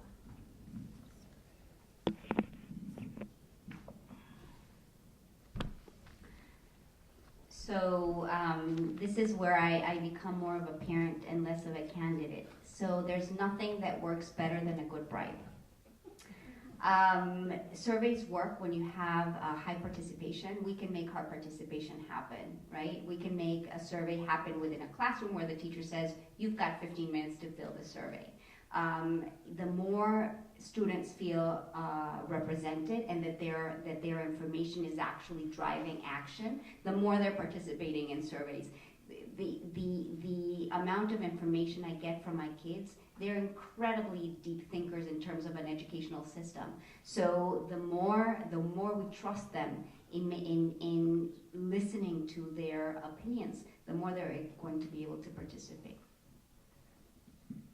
Thank you. So the next candidate is candidate number 4, Ms. Godfrey. I like that bribe thing, Gina. So one of the things that I would say is we have multiple ways to get input from students. Surveys is just one. Of course, having a good response rate really helps, but we also have other ways to do that. We have other places they're engaged. We can do focus groups. We can, as Gina said, sometimes we do bribe them to come to focus groups with pizza, which is a decent way to do that. Yeah, exactly. But one of the things that really, in my mind, incents people to do surveys is knowing that it's worth it. So if you take data from kids who have spent time doing it, and then you do nothing with those data, all you've done is really disenfranchise them. They don't want to do it again, because if they don't hear back, okay, this is what was heard from these surveys, and this is how my life is going to improve, you really, the next time around, you get very little cooperation on doing that sort of thing. So I think for us, that's a really important way forward, is to make sure that we very clearly close the loop with students and say, we took 3 different kinds of surveys, these are the kinds of questions we asked you, these are the things we learned out of them, and this is what's going to happen next, so that when they go to do the next survey, they know, okay, so this helped my fellow man, I'm going to do this again.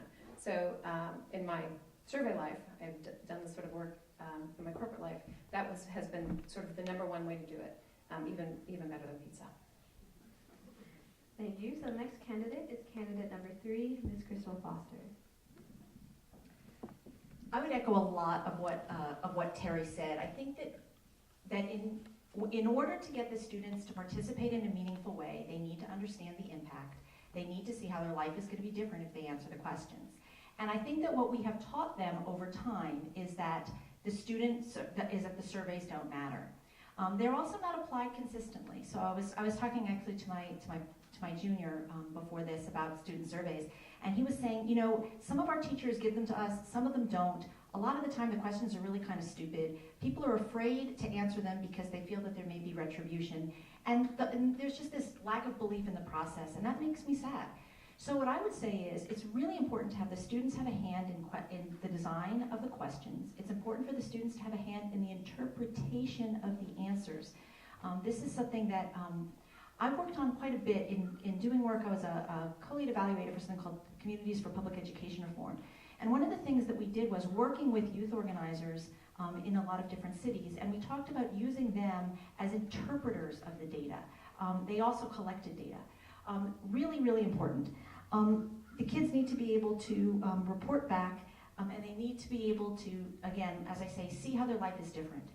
We as a district need to own the fact that we have to have a plan for every piece of information that we collect. We need to know why we're collecting it, what we're going to do with it, and when we're going to have the information. And if the responses are not what we want to see, what do we do in order to kind of triangulate and get back so that we can get the information that we need to make decisions? Actionable data is key. Thank you. So the next candidate is candidate number 2, Mr. Dauber.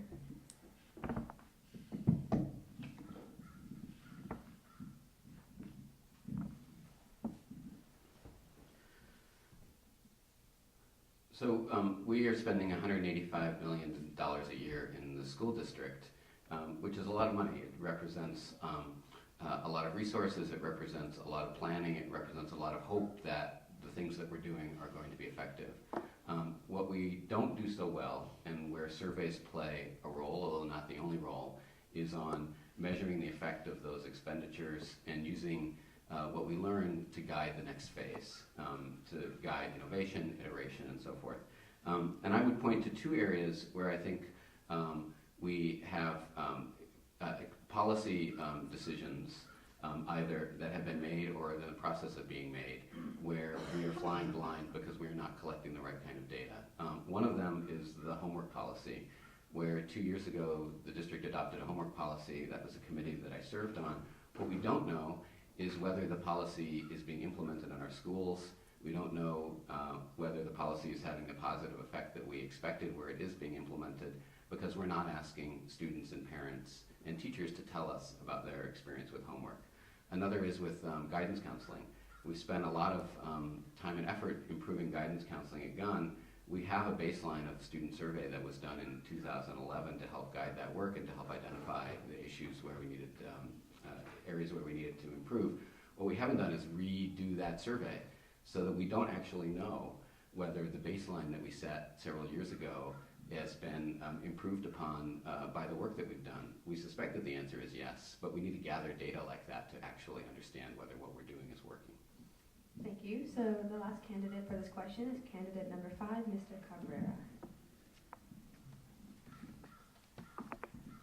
Okay, surveys. First of all, you fill out a survey, you put all your energy and effort in filling it really good, get all the answers well, and you send it off, and you never hear about it again, and it just disappears, and you're just like, great, right? So, the first thing that has to happen is that if students are going to take a survey, they need to get direct results of that survey as soon as possible. I mean, to not do that is a little bit silly. From there, I feel like overall, every single survey and all of the data needs to be published online and have direct public access to it. I'm having trouble from the district office just to get a viable budget. I mean, this is insane. I think that parents, everyone should be outraged that we don't have like simple, clear budgets that we can understand, that are longer than like 10 lines or that are shorter than millions of lines. So as far as, these issues, I think it's important to understand that assessments and surveys can only go so far, and I was on this WASC committee where we did the whole WASC accreditation for UC Santa Cruz, and the key words that keep coming up were assessing assessments. You can do the entire survey process, the entire, recreating the policy, and then it goes out, and then suddenly, like, nothing happens. It's so hard to get it from the beginning of the survey all the way to actually implementing the new protocols. So it's very difficult, and you have to assess the entire assessment process and make sure everything is connected, all the dots are connected. Anyways, what's more important than surveys, I think, is engagement, right? We have to empower students to be involved in the power structures of decision-making so that they can engage, and not only engage in just general decisions and making sure that students have representation directly on the committees that make the decisions, but also engage them in online voting and online activities so they get civic engagement so that they're ready to vote when they turn 18. Thank you. So the next question is, Pally and Gunn have very different cultures, strengths, and weaknesses. Do you support allowing parents to select the school and environments that is best suited to the needs of their child? So the first candidate is candidate number 2, Mr. Dauber.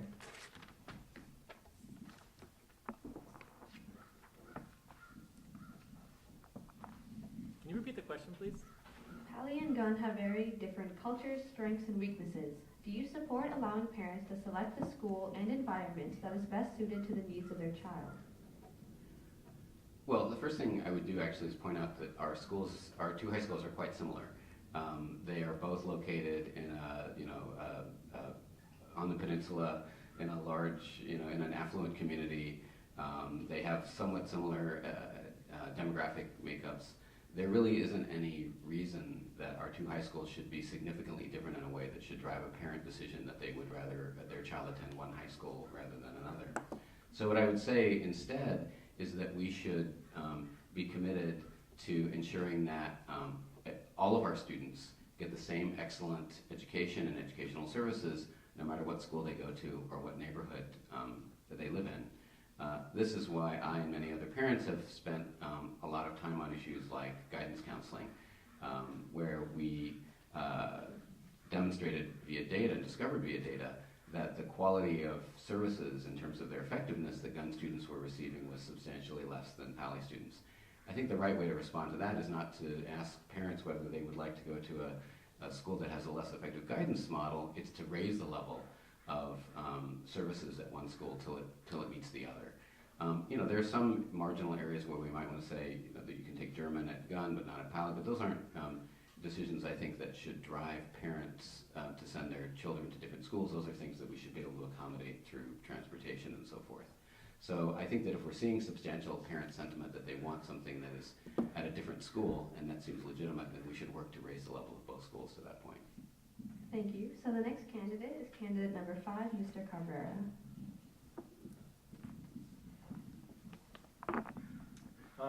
The easy answer is yes and no.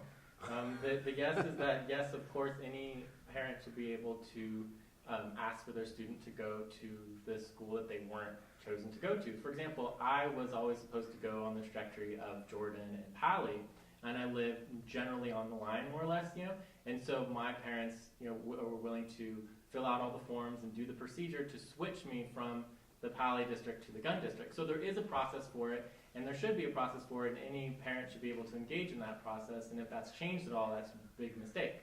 So in that context, I feel like it currently exists. I don't believe that it should be just free-for-all, any parent should be able to send their student to any school. I think that would be very complicated and a little overwhelming. So I think I'll just answer the question directly. Stop. Okay, thank you. So the next candidate is candidate number 4, Ms. Godfrey. So I agree that the way to approach it is as if both schools have the same offerings and the same accessibility to an excellent education. So there are things that we could do around that to make that better. One of the things that I know has come up for me now that my kids are in high school, and I know many more teenagers than I used to know, is occasionally there's a particular class they would like to, my kids go to Pali, would like to come here and take.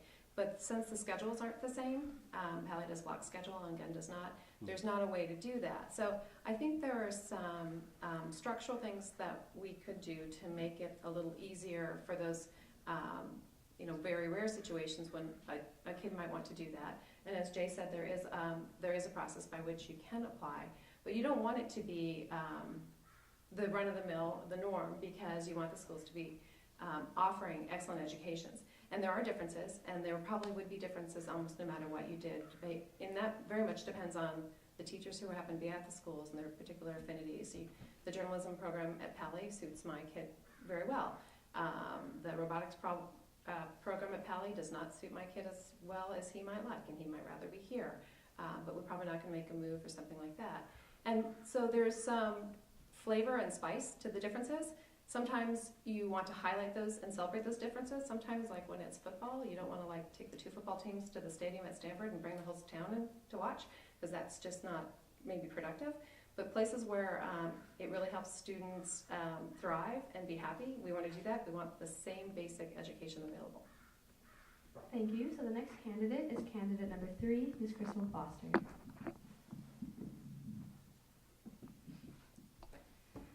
I think we always have to remind ourselves that this is a unified school district and that we owe an obligation to every single student in the district to have a school to go to that will let them maximize their potential.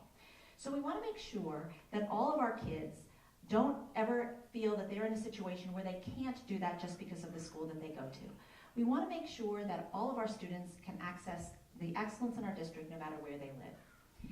So that said, I think that enabling parents to make choices in schools based on what their children's interests might be is a valid thing. We value choice in this community, and there are certain things. Schools are human places. They're filled with human beings, teachers, who have different kinds of passions and strengths. And so, to draw on some of the examples that Terry said, fantastic journalism program at both schools, but there's some particular spice over at Pali. There's a glass blowing studio at Pali. I don't know that we would necessarily want to have 2 of those. So there's reasons why you might want to let certain things bloom at certain schools, but we have to keep focused on the fact that we want equality of outcomes for all of our kids, and we want to make sure that we never have a situation where there's any resentment from one school as to another, and that we draw on the benefits of being a unified school district. So part of that also involves making it easy for the schools to be aligned on things where there's no reason why they shouldn't be, and making it easier, to, for example, take the math class at one school versus another. Thank you. So the last candidate for this question is candidate number 1, Ms. Donna. Thank you. So I think that this conversation and this question is actually a symptom of what we've been talking about, that autonomy has driven our schools to a place where we are having kids that have an unequal K-12 experience.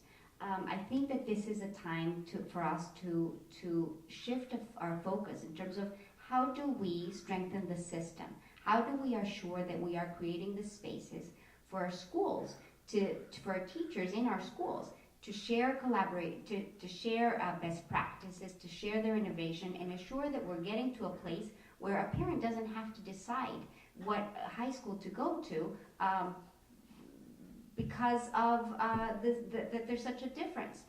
There's definitely opportunities in the margin for kids to share the excellency that we have in our high schools. I think the glass blowing is definitely an example, as is journalism, as is the robotics program here.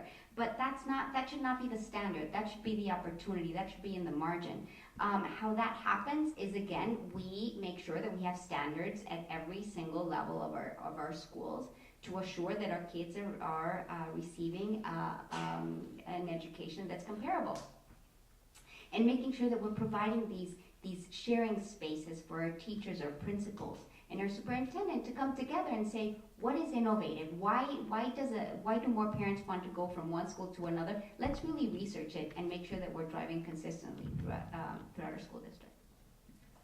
Thank you. So this is going to be the last question, and it's kind of long, so I can read it twice. Okay. Dr. McGee has stated that we need to prepare our students for jobs that don't yet exist. In the future, success depends on what you can do with what you know. But our school system is risk-averse, failure is penalized, and learning is passive. In addition, our community is proud of our schools, and when you're good at something, you naturally resist change. Who among you has the courage to lead us into innovation in our schools and to withstand our community's inevitably pessimistic response to innovation in schools? Please provide supporting evidence of your courage.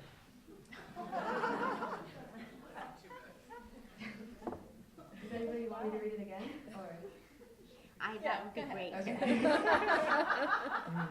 Dr. McGee has stated that we need to prepare students for jobs that don't yet exist. In the future, success depends on what you can do with what you know.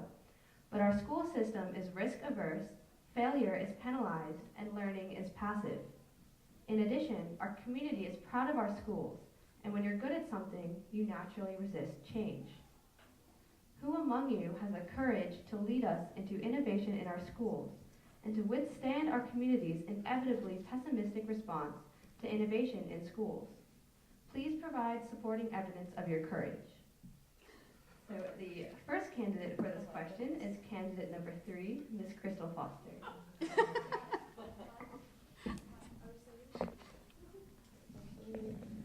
That's quite a question. So I'll take some parts of this question first. In terms of innovation, this is one of the themes of my campaign. One of the things that I think is incredibly important is that our school district reflects all of the creativity and energy and embracing of failure that Silicon Valley is all about. I feel like our schools in many respects look like the suburban New Jersey high school I went to in the early 80s. And we can change that. We can change that with some courage and with drawing on best practices from around the country, thinking about how can our learning be more engaging, relevant, purposeful. I could give long lists of examples of service learning opportunities, of ways where we can engage our students in innovative history projects that are hands-on and year-long and really engaging. Different ways where we could do internships, where we could use design thinking in our secondary schools and in our elementary schools so that we can get our kids really thinking future forward. So about courage. Courage is all about looking at what you have done and where you've stood up. My whole life has been about standing up in many respects to power. Starting out, as a domestic violence lawyer, working as someone who would work with dangerous people, take them to court, and protect families in their own homes. It's been about advocating in Washington and in other states for changes in laws. It's been about doing things that aren't always easy, but that are important. And I would say that, if you take a look at the past few weeks, I think that some among you might say that it is courageous to say sometimes that you are not going to leap to judgment on something when other people may want you to do so. So I would say I am student-centric, I am forward-thinking, and that is absolutely the essence of my campaign.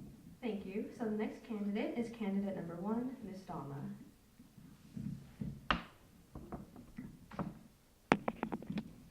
So let me put a little bit of context into that. The number is 1 out of every 5 of our kids that is in elementary school will not be able to understand the career that they will have to face, right? So literally 20% of our kids will be able to recognize the job that they get after college. So that number to me really drives my actions.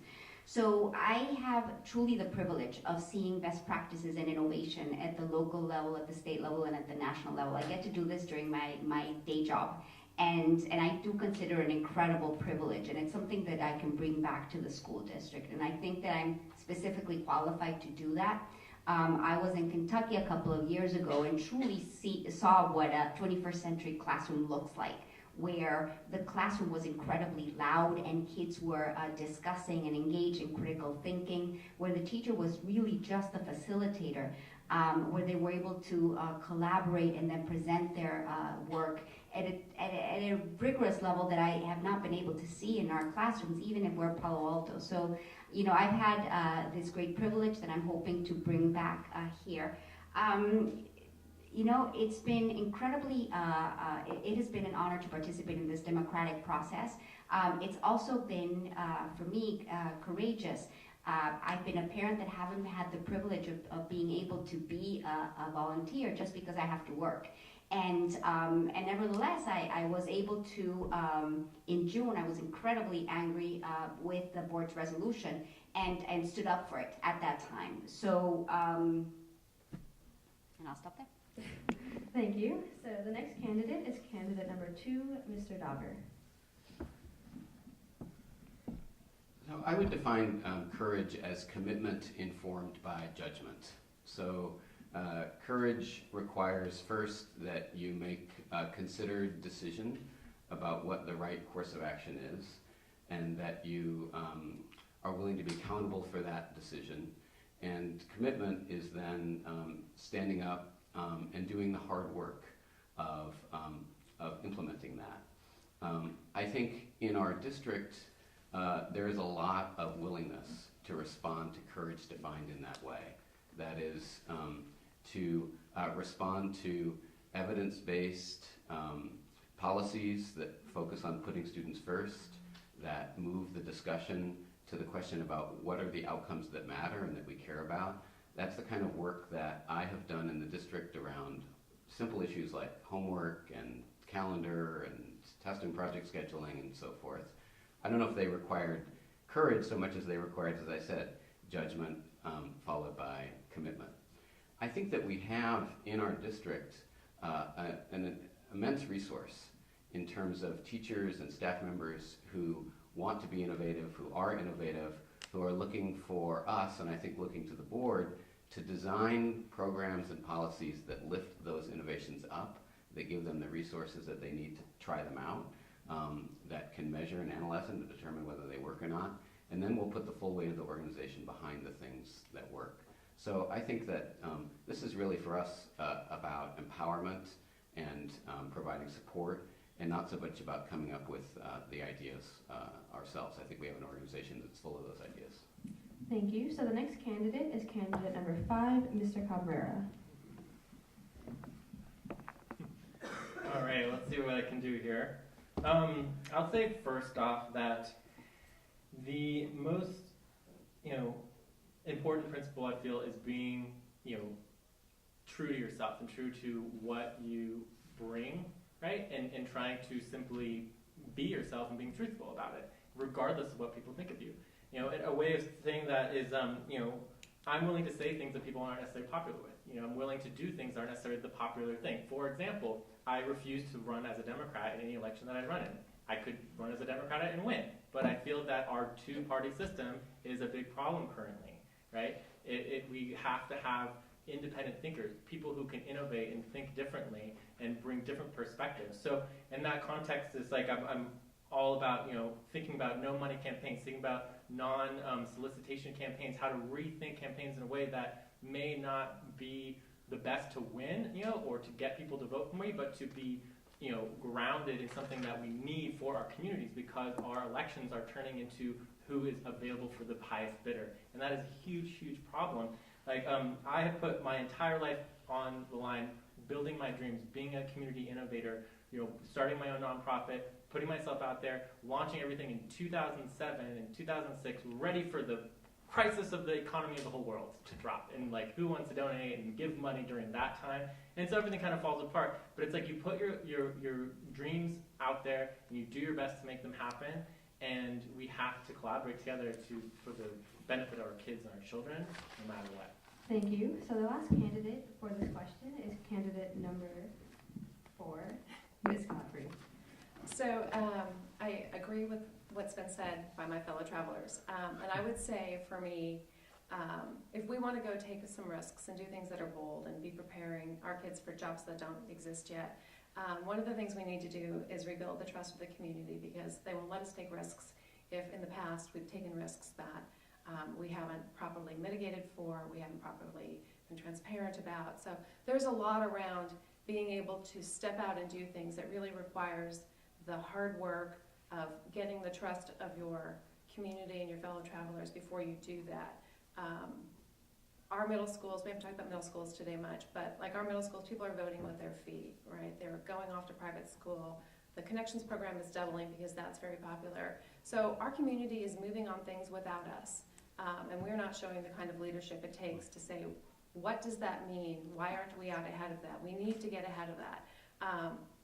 If I think of some sort of personal experience, I'm afraid I don't do things that are very exciting. My brother's a firefighter, I am not. I do not put my life on the line every day. However, in my 11 years at Intel, I had 8 different jobs, and the part of the reason that was because my subspecialty was rebuilding teams. And sometimes that's a very unpopular thing to do, because you have to get rid of people, you have to move people out, and those decisions are hard to make, and they're unpopular, and sometimes the people with whom you're making those decisions don't feel like you are doing it on their best behalf. But you have to be courageous and say, this is what's best for the organization. This ultimately is what's best for you, and we're going to rebuild this, and we're going to take shared goals, and we're going to move on. And it isn't very sexy, but sometimes it takes courage. Thank you. So now we are going to hear the candidates' closing remarks, and they are going to be in the opposite order that they started in. So Mr. Cabrera will be first, and I believe it's 2 minutes. 1 minute. Are they 1 minute? Yeah, 1 minute. Okay, they are 1 minute. So Cool. Yeah, just going off what we were just talking about, saying things that aren't necessarily the most popular but are important for people to hear. For example, is it the best thing for everyone to always be shooting for an A and a 4.0? Or is that actually in our society causing our children to potentially, affect their health and their well-being, right? Giving, rewards for a B.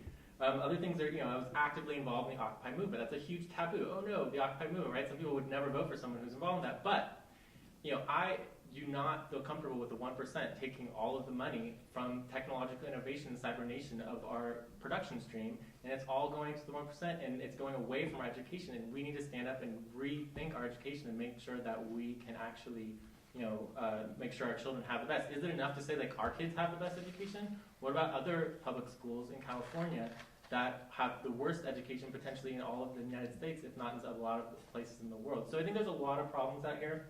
Changing directions. Currently in my nonprofit, the main thing that I do is we have a program, so our biggest program is only $30,000 a year, and it does at-risk youth education, poetry, and digital design education in Richmond, Oakland. So that's cool. Just want to mention that. And Jay, thank you for doing that work. Again, thanks for coming and spending your afternoon with us. So a lot of what you've heard from us is there's some consensus on some innovative kind of work we want to do, foreign language in the elementary schools, dealing with enrollment growth, and some long-term things that we've been distracted from that we need to get back to.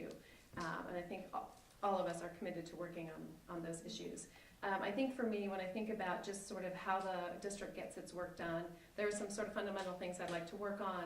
And they're really around stuff that seems boring but is really important, like how we make decisions, what the framework is for site versus centralized decision making, how we get student voice and community voice into the process, how we just make all of those things around governance and transparency just a non-issue. They're just how we do things, and we do them cleanly, we do them transparently, and then we can get on to the real work of making our kids, healthy, engaged, good students who really want to just, in their own definition of success, get there, have their next years after high school, not looking back and thinking, God, I really didn't like that.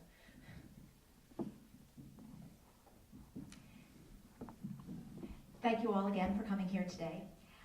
As you heard, and I've said many times, I'm running for school board because I am absolutely passionate about educational excellence for every single one of our students and for maximizing their potential. For more than 20 years, I have worked for kids. And when I hear Dr. McGee talk about preparing our kids for careers that don't exist, this really speaks to me. This speaks to me because it makes me think about the people I have sat down with through that career who have brought some of these ideas to the fore. Student leaders, people at the Gates Foundation, researchers from around the country. This really touches me, and I would love to be part of this exciting moment of change in our district where we bring this forward. I think to go forward, though, we need to come together as a community. We need to come together with our shared sense of purpose and vision. We need to collaborate, we need to communicate openly, and we need to focus on our students, whether it's by innovating in our classrooms, opening up a fourth middle school, whether it is improving our writing instruction or becoming more transparent. We can do it best when we do it together.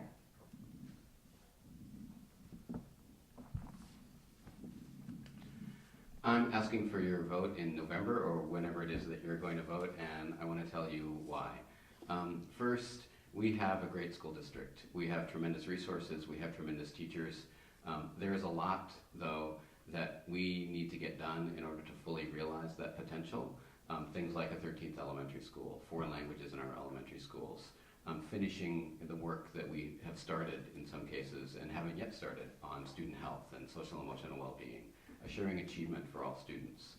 If you want to know what kind of school board member I'll be, I'm going to ask you to look at what kind of citizen I have been.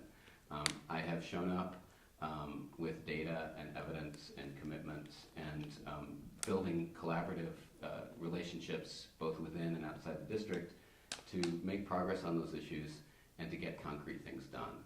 And that's exactly the kind of school board member that I want to be and that I promise to be and that I'm asking for your support to become. Thanks. So I want to thank the PTA, I want to thank all of you, I want to thank my fellow candidates. It is truly an honor to participate in this process. My dad always drilled in us the absolute importance of education. And it wasn't education just for individual achievement, it was education for the kind of impact you could have on your community. And coming from a family of immigrants, you can imagine how absolutely important this has been. We want to make sure that our kids really feel themselves as change makers of tomorrow. We want to make sure that they're curious, they're passionate, they're engaged with their community. They truly feel empowered to change the world. And we can make that happen, but we need to change some of the things that we've been doing as a school district. We need to make sure that we're not resting on our laurels, that we can really push our district forward. We need to make sure that we are collaborating, all of us, towards a shared vision of student success, all students. And then finally, we need to make sure that we keep learning from our creative spirit in our community and outside of it. So I ask for your vote November 4th. Thank you, everybody. It's really important to me as a student to know that so many of our community members are so passionate and active about improving things for us and for our siblings and predecessors. Thank you.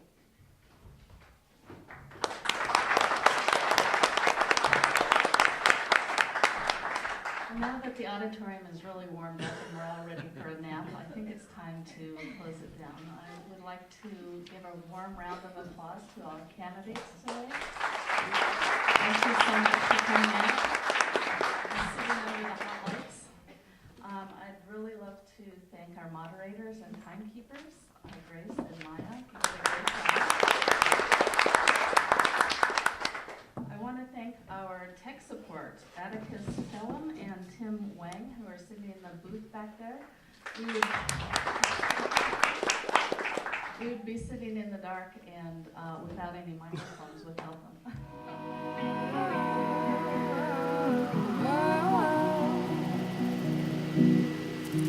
them.